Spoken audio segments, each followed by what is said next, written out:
Vatan hakda gıyfe gürlen oğlanlar. Ağrısrak gürlen akıllı. Dinlen, okan bu toprağın üstüne neyse gan döküldü, göz yaş döküldü. Dinlen, yürek bile sesinsiz söyün. Sözlemen bildirilen sevgi güçlüdür.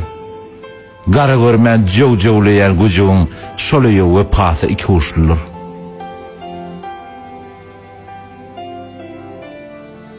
Emme gol şekil emilmese de, bolmasa da hoppoların hasabı, ağ süt veren kalbimda girenler, ağ süt veren enelerin insabı. Şol insabı elden merven oğlanlar, olcuda var gerek zattır insana. Meğer dünya şu mahallar bar zattan beterrek meteşlik çekke insabı.